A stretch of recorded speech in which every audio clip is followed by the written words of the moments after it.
Questões sobre as evocações.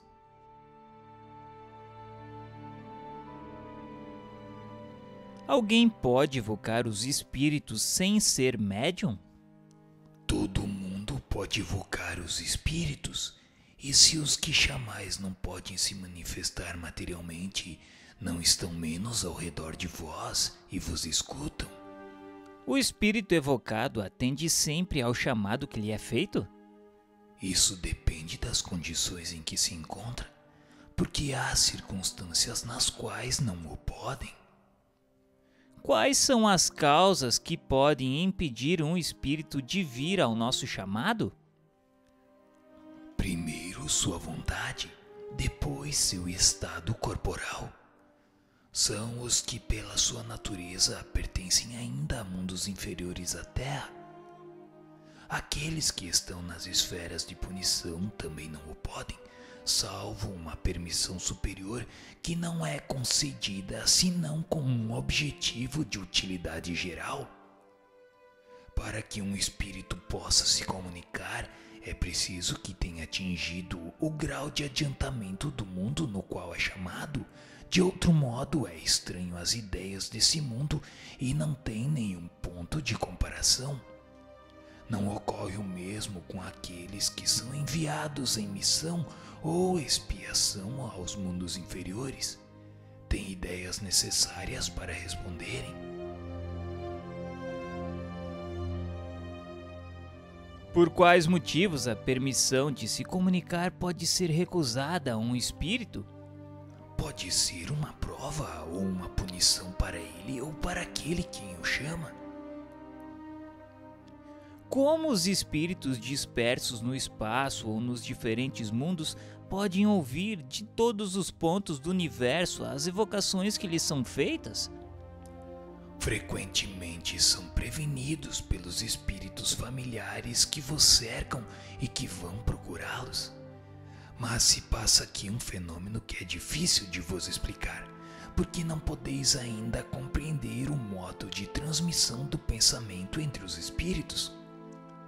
O que vos posso dizer é que o espírito que evocais, por distante que esteja, recebe, por assim dizer, o impacto do pensamento como uma espécie de comoção elétrica que chama a sua atenção para o lado de onde vem o pensamento que se dirige a ele.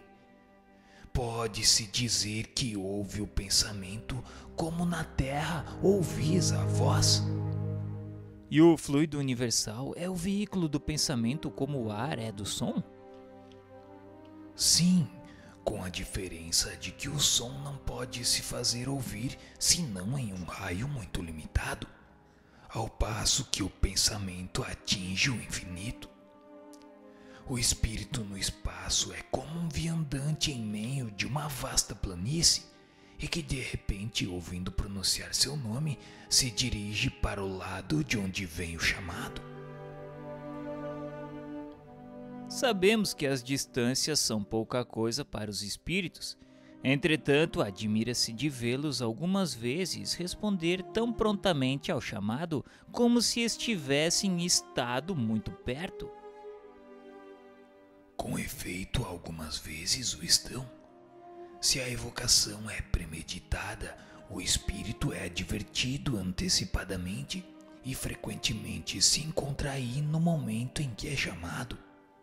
O pensamento do evocador é mais ou menos percebido segundo certas circunstâncias?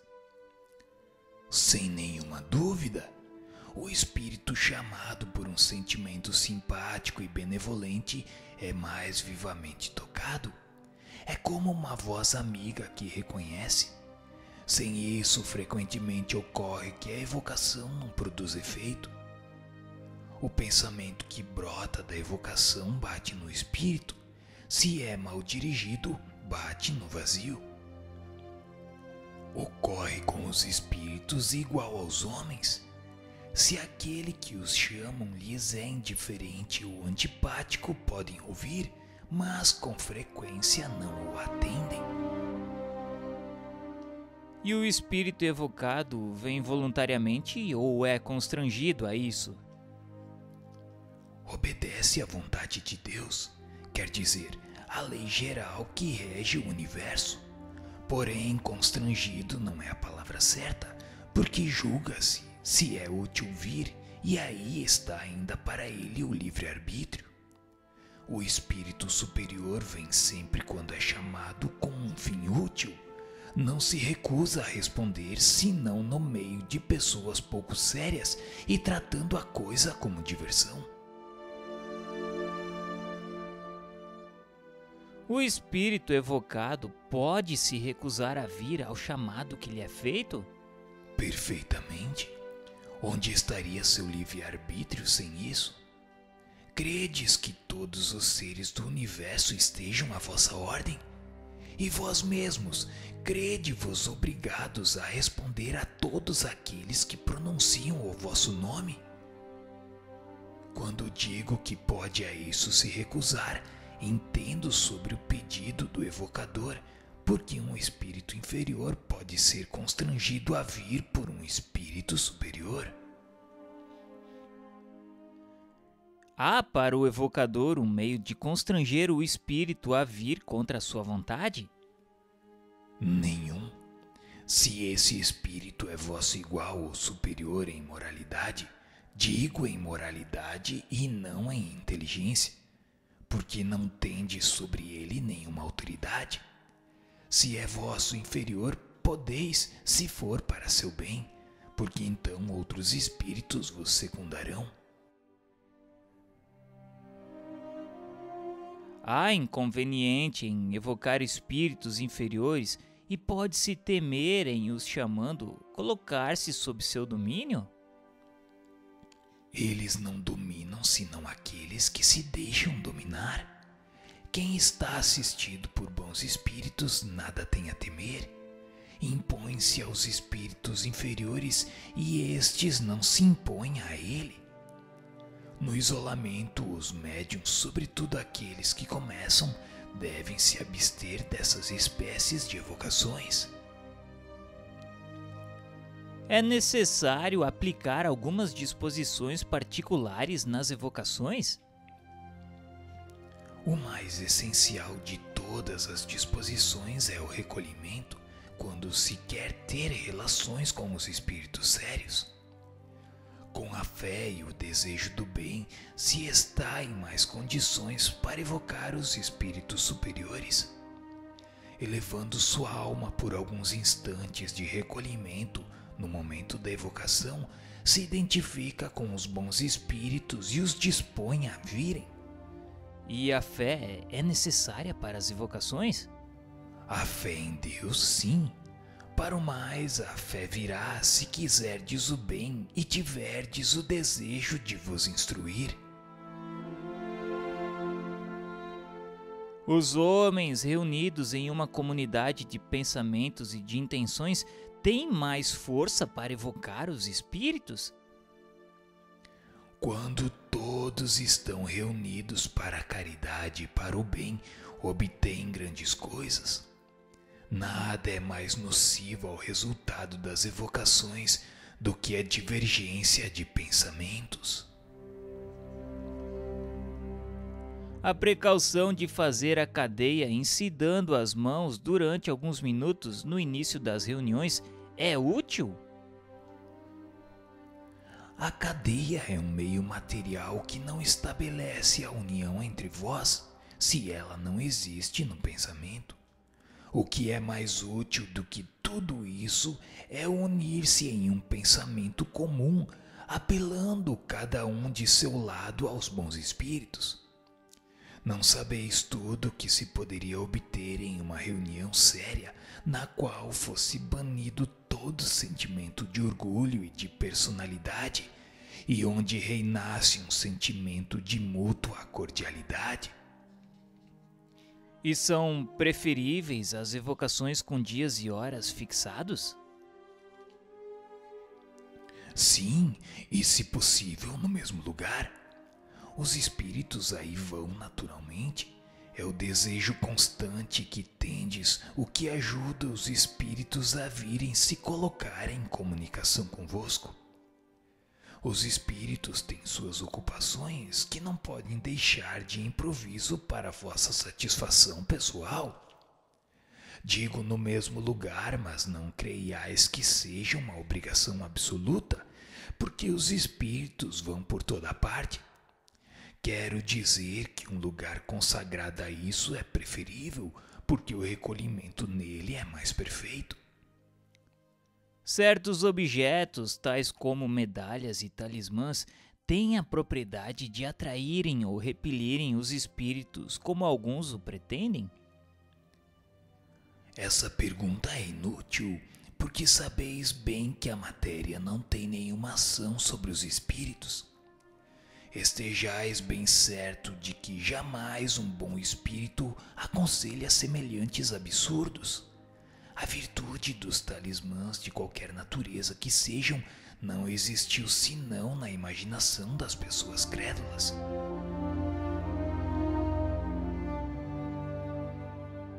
Que pensar dos espíritos que marcam encontro em lugares lúgubres e a horas impróprias? Esses espíritos se divertem às custas dos que os escutam. É sempre inútil e com frequência perigoso ceder a tais sugestões. Inútil porque não se ganha absolutamente nada se não ser mistificado. Perigoso não pelo mal que os espíritos podem fazer, mas pela influência que isso pode exercer sobre os cérebros fracos. E existem dias e horas mais propícios para as evocações? Para os espíritos isso é completamente indiferente, como tudo que é material. E seria uma superstição crer na influência de dias e de horas.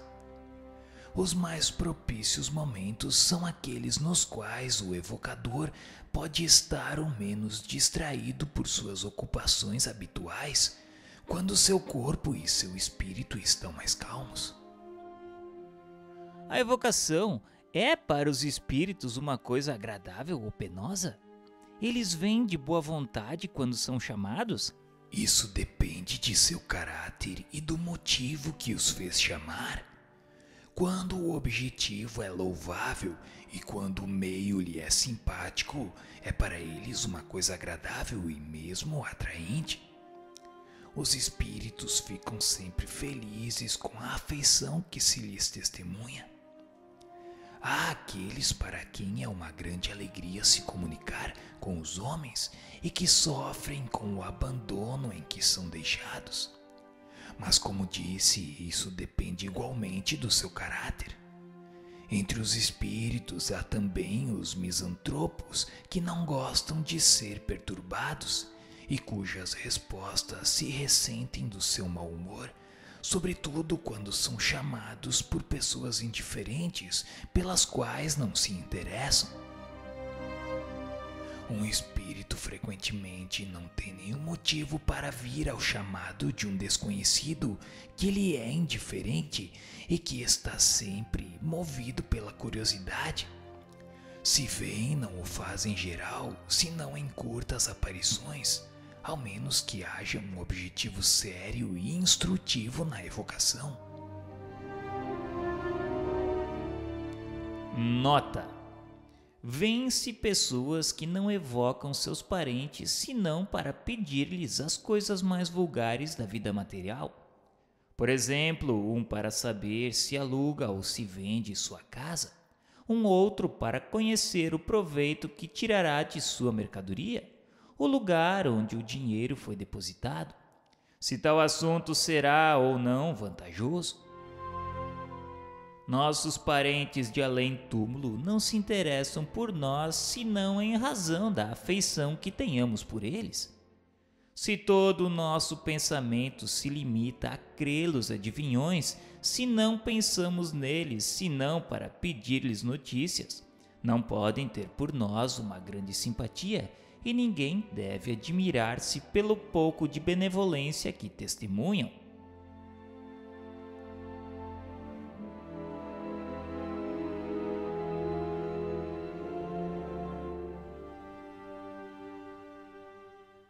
Há uma diferença entre os bons e os maus espíritos sob o aspecto de sua solicitude em atender ao nosso chamado? Há uma grande diferença. Os maus espíritos não vêm de boa vontade, senão quando esperam dominar e enganar, mas experimentam uma viva contrariedade quando são forçados a vir para reconhecerem suas faltas e não pedem outra coisa do que se irem, qual um escolar que se chama para corrigi-lo. Podem a isso serem constrangidos pelos espíritos superiores como castigo e para a instrução dos encarnados. A evocação é penosa para os bons espíritos quando são chamados inutilmente por futilidades, e então não vêm ou se retiram. Podeis dizer que, por princípio, os espíritos quaisquer que sejam não gostam, igual a vós, de servir de distração para os curiosos. Frequentemente não tendes outro objetivo em evocando um espírito que o de ver o que vos dirá ou interrogá-lo sobre particularidades de sua vida, que não está obrigado a vos fazer conhecer, porque não há nenhum motivo para vos fazer seus confidentes, e credes que vai se colocar no banco dos réus para vosso bel prazer? Desiludi-vos, o que não teria feito quando vivo, não o fará tão pouco como espírito.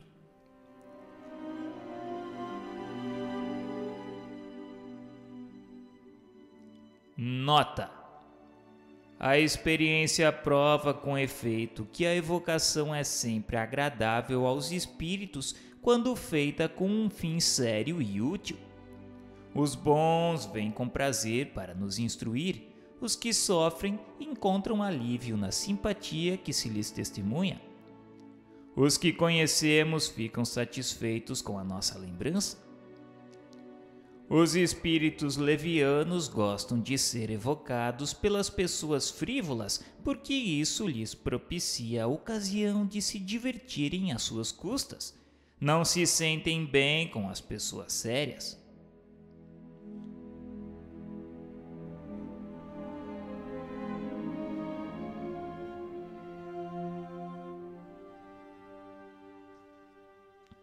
E os espíritos, para se manifestarem, têm necessidade de serem evocados?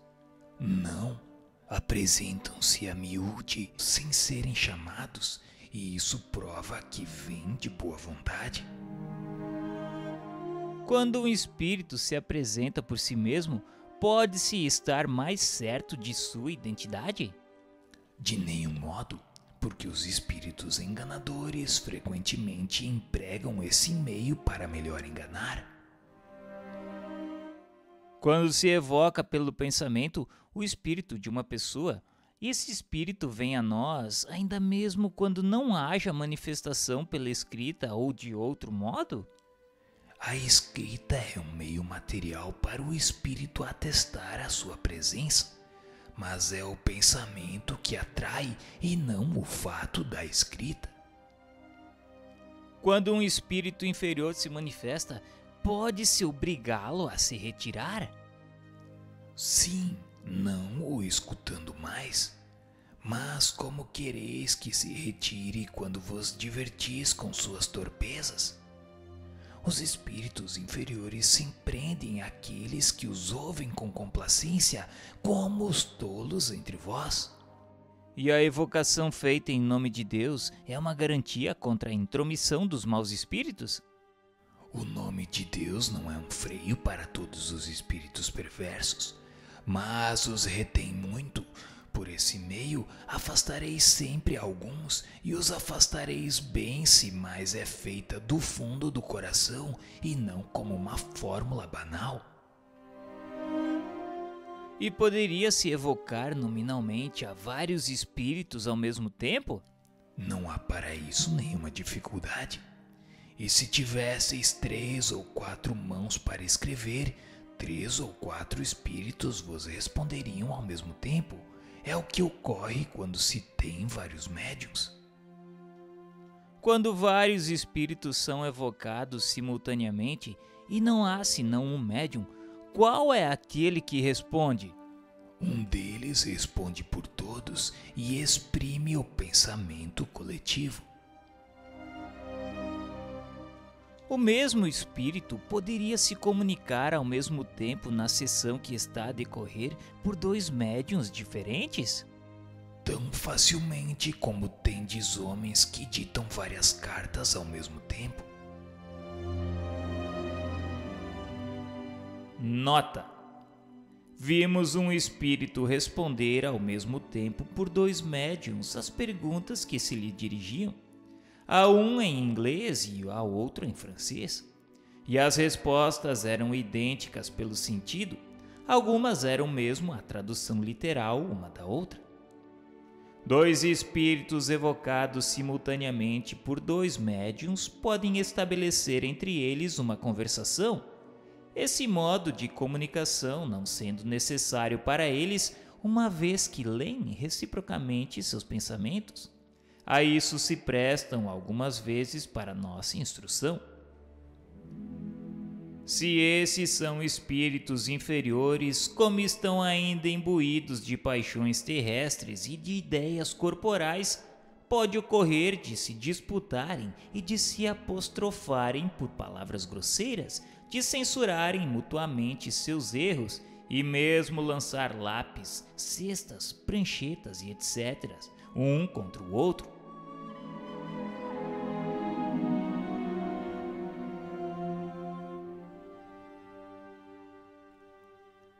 O espírito evocado ao mesmo tempo em vários pontos pode responder simultaneamente às perguntas que lhe são dirigidas?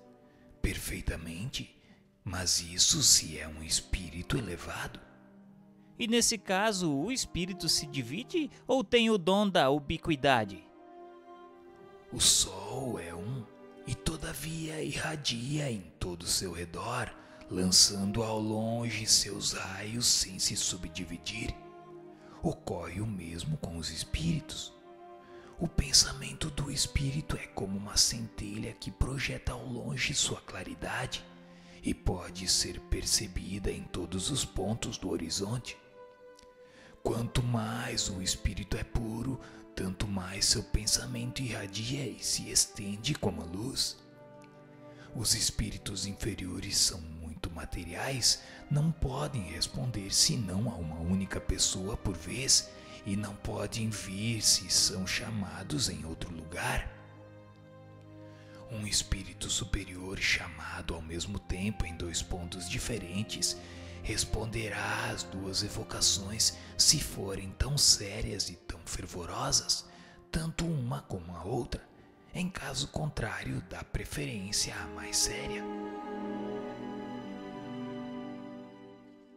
Nota: ocorre o mesmo com o homem que, em se mudando de lugar, pode transmitir seu pensamento por sinais vistos de diferentes pontos.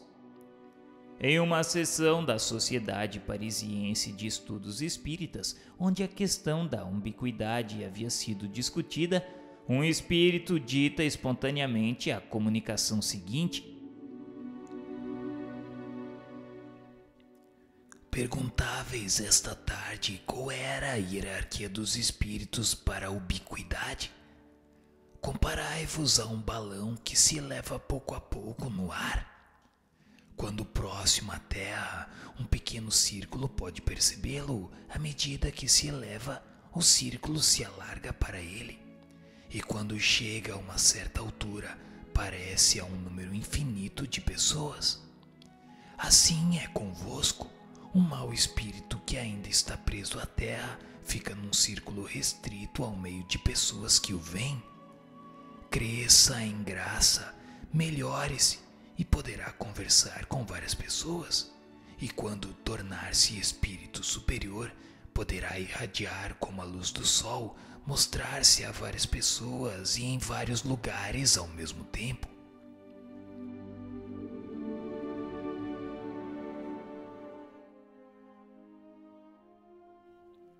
podem ser evocados os espíritos puros, os que terminaram a série de encarnações? Sim, mas muito raramente. Não se comunicam senão com os corações puros e sinceros, e não aos orgulhosos e aos egoístas. Por isso é preciso desconfiar dos espíritos inferiores que tomam essa qualidade para se darem mais importância aos vossos olhos. Como ocorre que os espíritos dos homens mais ilustres venham tão facilmente e tão familiarmente ao chamado dos homens mais obscuros? Os homens julgam os espíritos segundo eles, e é um erro. Depois da morte do corpo, as posições terrestres não existem mais. Não há distinção entre eles senão na bondade. E os que são bons vão por toda parte onde há bem a fazer. E quanto tempo depois da morte se pode evocar um espírito? Pode-se evocá-lo no instante mesmo da morte, mas como nesse momento ainda está em perturbação, não responde senão imperfeitamente. Nota: a duração da perturbação, sendo muito variável, não pode ter prazo fixo para evocação. É raro, entretanto, que ao cabo de 8 dias o espírito não se reconheça o bastante para poder responder. Pode fazê-lo algumas vezes, muito bem, 2 ou 3 dias depois da morte. Pode-se, em todos os casos, tentar, mas com cautela.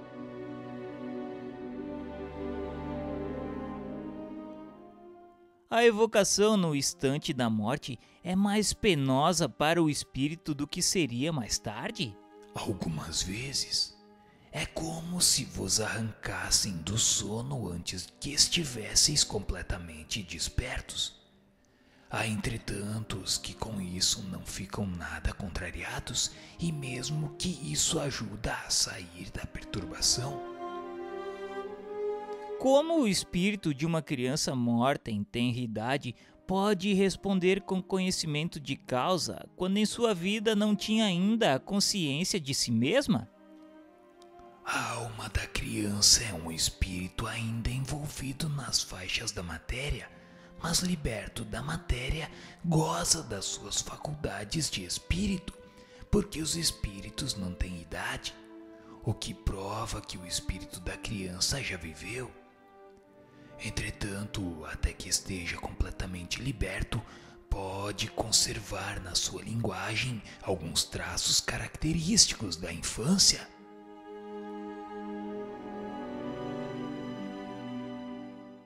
Nota: a influência corporal que se faz sentir por tempo mais ou menos longo sobre o espírito da criança se faz igualmente algumas vezes notar sobre o espírito daqueles que morreram em estado de loucura. O espírito em si mesmo não é louco, mas sabe-se que certos espíritos creem durante algum tempo serem ainda deste mundo. Não é, pois, de se admirar que, no louco, o espírito se ressinta ainda dos entraves que durante a vida se opunham à sua livre manifestação, até que esteja completamente desprendido. Esse efeito varia segundo as causas da loucura, porque há loucos que recobram toda a lucidez de suas ideias imediatamente depois da sua morte.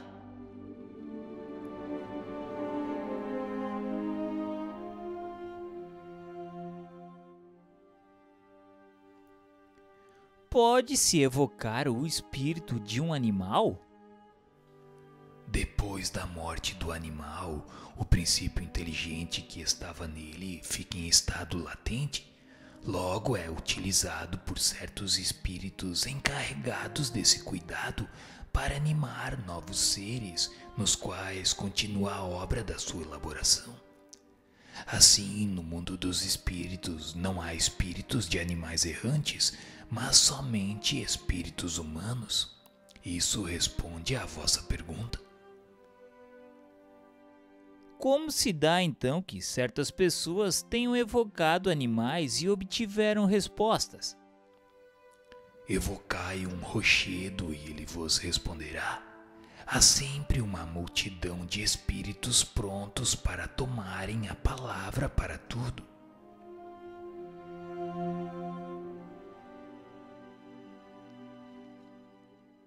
Nota: é pela mesma razão que, se evoca um mito ou um personagem alegórico, ele responderá. Quer dizer, responderão por ele. E o espírito que se apresentará tomará seu caráter e suas maneiras. Alguém um dia teve a ideia de evocar Tartufo e Tartufo veio imediatamente. O que é mais ainda, fala de órgão, de Elmira, de Dâmide e de Valéria, de quem deu notícias. Quanto a ele, imitou o hipócrita com tanta arte como se Tartufo fosse um personagem real. Disse mais tarde ser o espírito de um ator que tinha desempenhado esse papel. Os espíritos levianos aproveitam-se sempre da inexperiência dos interrogadores, mas evitam de se dirigirem àqueles que sabem bastante esclarecidos para descobrirem suas imposturas e que não aumentariam a fé a seus contos. Ocorre o mesmo entre os homens. Um senhor tinha em seu jardim um ninho de pintacilgos pelos quais se interessava muito. Um dia o ninho desapareceu. Estando seguro de que ninguém da casa era culpado do delito, como ele próprio era médium, teve a ideia de evocar a mãe dos filhotes. Ela veio e lhe disse em bom francês: "Não acuse ninguém e sossega quanto à sorte de meus filhotes. Foi o gato que, saltando, derrubou o ninho. Tu o encontrarás sobre a relva, assim como os filhotes que não foram comidos." Verificação feita, a coisa foi constatada exatamente. É preciso disso concluir que foi o pássaro que respondeu? Não, seguramente, mas simplesmente um espírito conhecedor da história. Isso prova o quanto é preciso desconfiar das aparências e como é justa a resposta acima. Evocai um rochedo e eles vos responderá. Para maiores esclarecimentos, indicamos a leitura do capítulo Mediunidade entre os Animais.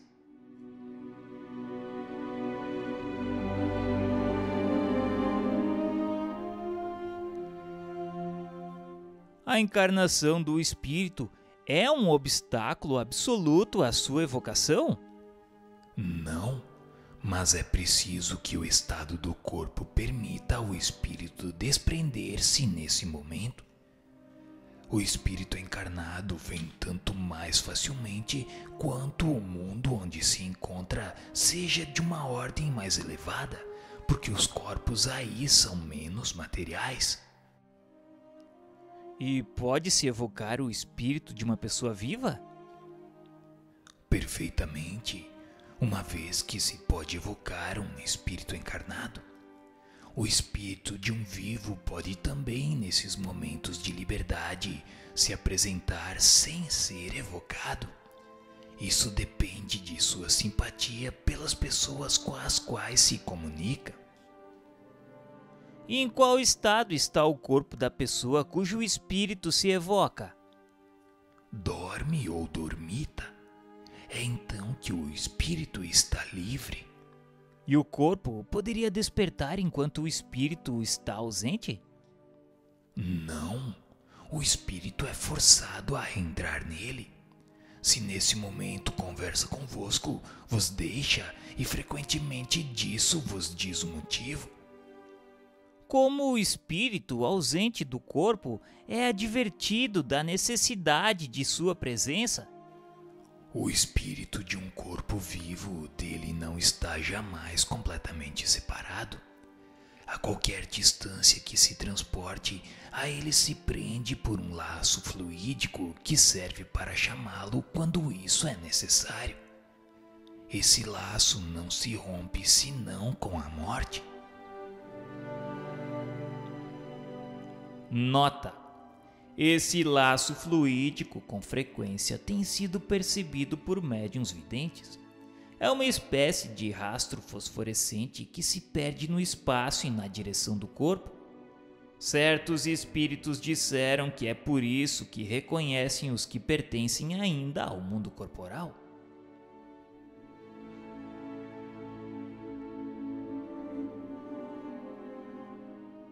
E o que ocorreria se durante o sono e na ausência do espírito, o corpo fosse ferido mortalmente? O espírito seria divertido e reentraria antes que a morte fosse consumada. Assim, não poderia acontecer que o corpo morresse na ausência do espírito e que este, retornando, não pudesse entrar? Não, isso seria contrário à lei que rege a união da alma e do corpo. Assim, não poderia acontecer que o corpo morresse na ausência do espírito e que esse, retornando, não pudesse reentrar? O espírito seria prevenido antes que o golpe mortal fosse dado. Nota: o espírito de um vivo, interrogado sobre esse fato, respondeu que se o corpo pudesse morrer na ausência do espírito, isso seria um meio muito cômodo de se cometerem suicídios hipócritas.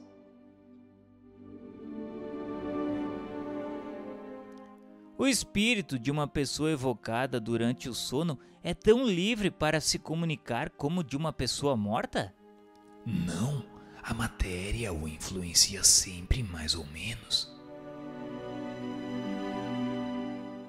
Nota: uma pessoa nesse estado a qual se dirigiu essa pergunta respondeu: estou sempre ligada à grilheta que arrasto atrás de mim. Nesse estado, o espírito poderia ser impedido de vir porque está a lures? Sim, pode ocorrer que o espírito esteja em um lugar que lhe interessa. É absolutamente impossível evocar o espírito de uma pessoa desperta?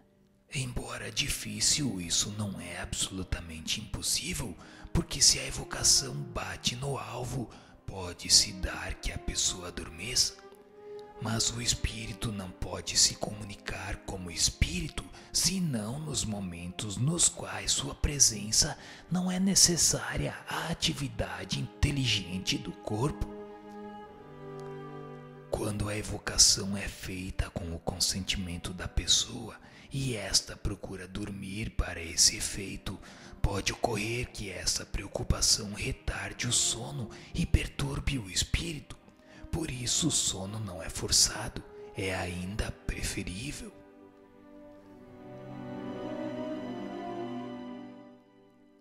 Nota: a experiência prova que a evocação feita durante o estado de vigília pode provocar o sono, ou pelo menos uma absorção vizinha do sono.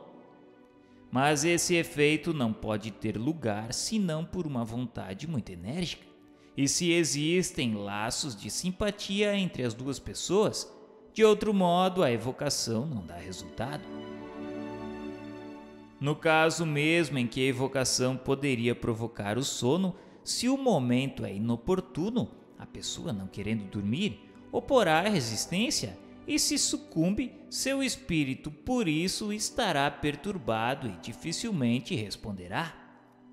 Disso resulta que o momento mais favorável para a evocação de uma pessoa viva é o do seu sono natural, porque seu espírito, estando livre, pode vir até aquele quem o chama, tão bem quanto poderia ir para outra parte.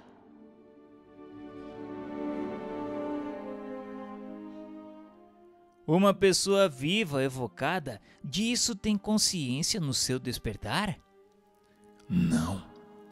Vós o sois, vós mesmos, mais frequentemente do que pensais. Somente o espírito o sabe e pode algumas vezes deixar do fato uma vaga impressão, como num sonho. Quem pode nos evocar se somos seres obscuros? Em outras existências podeis haver sido pessoas conhecidas nesse mundo ou em outros. De resto, vossos parentes e vossos amigos igualmente nesse mundo ou em outros. Suponhamos que o teu espírito animou o corpo do pai de uma outra pessoa. Pois bem, Quando essa pessoa evocar seu pai, teu espírito é que será evocado e que responderá. O espírito evocado de uma pessoa viva responde como espírito ou com as ideias do estado de vigília? Isso depende de sua elevação, mas julga mais sadiamente e tem menos preconceitos, absolutamente como os sonâmbulos. É um estado quase semelhante. Se o espírito de um sonâmbulo em estado de sono magnético fosse evocado, seria mais lúcido do que o de qualquer outra pessoa? Responderia sem dúvida mais facilmente, porque está mais liberto. Tudo depende do grau de independência do espírito e do corpo. O espírito de um sonâmbulo poderia responder a uma pessoa que o evocasse à distância ao mesmo tempo que respondesse verbalmente a uma outra pessoa? A faculdade de se comunicar simultaneamente em dois pontos diferentes não pertencem senão aos espíritos completamente libertos da matéria. Poderiam-se modificar as ideias de uma pessoa no estado de vigília agindo sobre o seu espírito durante o sono? Sim, algumas vezes. O espírito não mais preso à matéria por laços tão íntimos, por isso está mais acessível às impressões morais, e essas impressões podem influir sobre sua maneira de ver no estado ordinário. Infelizmente, ocorre que com frequência ao despertar, a natureza corporal o domina e lhe faz esquecer as boas resoluções que pôde tomar. O espírito de uma pessoa viva está livre para dizer ou não dizer o que quer? Tem as suas faculdades de espírito e, por conseguinte, seu livre-arbítrio. E como tem maior perspicácia, é mesmo mais circunspecto do que no estado de vigília. E poderia-se constranger uma pessoa, evocando-a, a dizer o que gostaria de calar? Disse que o espírito tem seu livre-arbítrio, mas pode-se dar que, como espírito, liga menos importância a certas coisas do que no estado ordinário. Sua consciência pode falar mais livremente. Aliás, se ela não quer falar, pode sempre escapar às inoportunações, indo-se, porque não se pode reter seu espírito como se retém seu corpo. O espírito de uma pessoa viva não poderia ser constrangido por um outro espírito a vir e a falar, assim como ocorre para os espíritos errantes? Entre os espíritos, estejam mortos ou vivos, não há supremacia senão pela superioridade moral. E deveis crer bem que um espírito superior não prestaria jamais seu apoio a uma vil indiscrição. Nota: esse abuso de confiança seria com efeito uma ação má, mas que não poderia ter resultado, uma vez que não se pode arrancar um segredo que o espírito quisesse calar, a menos que, dominado por um sentimento de justiça, confessasse o que calaria em outras circunstâncias. Uma pessoa quis saber por esse meio de um de seus parentes se o testamento deste último estava a seu favor. O espírito respondeu: sim, minha cara sobrinha, e disso cedo tereis a prova. A coisa era real com efeito, mas poucos dias após, o parente destruiu seu testamento e teve a malícia de fazê-lo saber à pessoa, sem entretanto que soubesse ter sido evocado.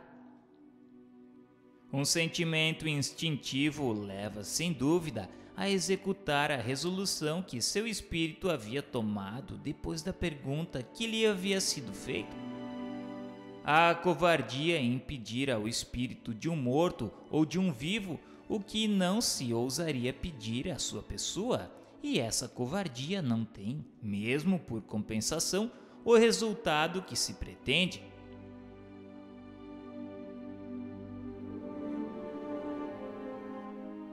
E pode-se evocar um espírito cujo corpo ainda está no seio materno? Não. Sabeis bem que nesse momento o espírito está em completa perturbação.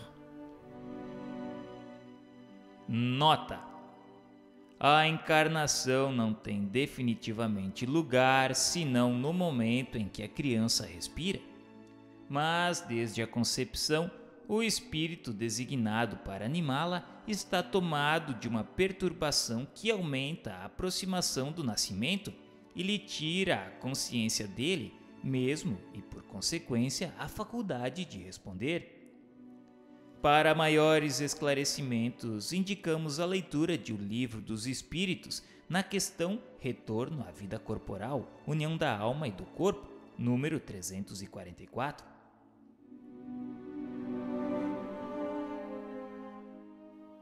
Um espírito poderia tomar o lugar de uma pessoa viva que se evocasse? Isso não é de se duvidar e ocorre muito frequentemente, sobretudo quando a intenção do evocador não é pura. De resto, a evocação de pessoas vivas não tem interesse senão como estudo psicológico. Convém abster-se dela toda vez que não possa ter um resultado instrutivo. Nota: se a evocação de espíritos errantes não dá resultado sempre, para nós servimos de sua expressão. Isso é bem mais frequente para aqueles que estão encarnados. É então, sobretudo, que os espíritos enganadores tomam o seu lugar.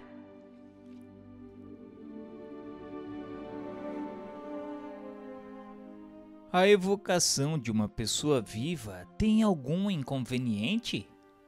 Não está sempre sem perigo. Isso depende da posição da pessoa, porque se ela estiver doente, poderá aumentar-lhe os sofrimentos.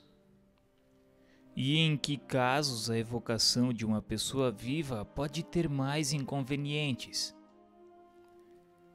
Devem abster-se de evocar as crianças de muito baixa idade, as pessoas gravemente enfermas e os velhos enfraquecidos.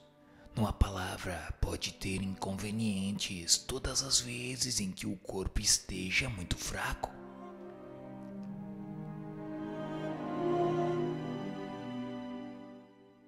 Nota: a brusca suspensão das faculdades intelectuais durante o estado de vigília poderia também oferecer perigo se a pessoa se encontrasse nesse momento tendo necessidade de toda a sua presença de espírito.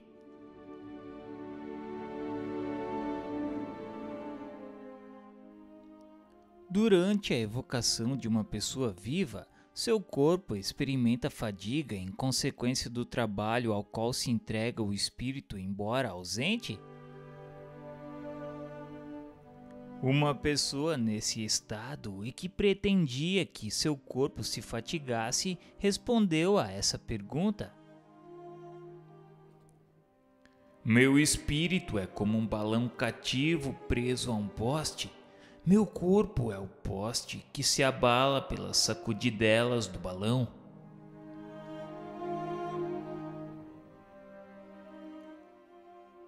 Uma vez que a evocação de pessoas vivas pode ter inconvenientes quando é feita sem precaução, o perigo não existe quando se evoca um espírito que não se sabe se está encarnado e que poderia não se encontrar em condições favoráveis? Não, as circunstâncias não são as mesmas. Se ele não virá, se não estiver em posição de fazê-lo. E aliás, já não vos disse para perguntardes antes de fazer uma evocação se é possível? Quando experimentamos nos momentos mais inoportunos uma irresistível vontade de dormir, isso proviria do fato de sermos evocados em alguma parte? Isso pode sem dúvida ocorrer, mas com mais frequência é um feito puramente físico, seja porque o corpo tem a necessidade de repouso, seja porque o espírito tem a necessidade de sua liberdade.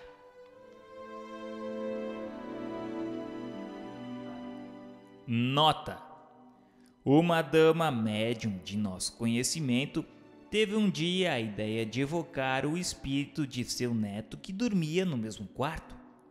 A identidade foi constatada pela linguagem, as expressões familiares da criança e pelo relato muito exato de várias coisas que lhe aconteceram no colégio.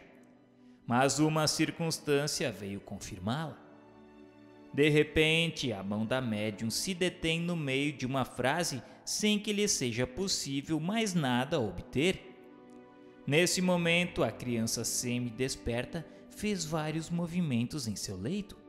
Alguns instantes depois, estando dormindo, a mão marcha de novo, continuando a conversa interrompida. A evocação de pessoas vivas feitas em boas condições prova da maneira menos contestável a ação distinta do espírito e do corpo e, por consequência, a existência de um princípio inteligente independente da matéria. Para maiores esclarecimentos, indicamos ver a Revista Espírita de 1860, nas páginas 11 e 81, vários exemplos notáveis de evocações de pessoas vivas.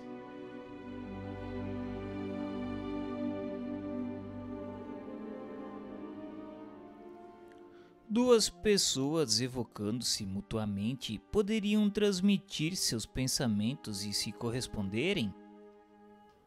Sim, e essa telegrafia humana será um dia um meio universal de correspondência.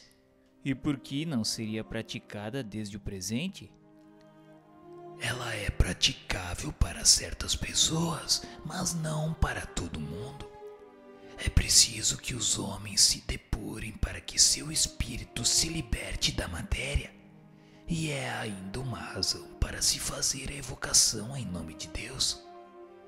Até lá estará circunscrita às almas de escol e desmaterializadas, o que se encontra raramente no estado atual dos habitantes da Terra.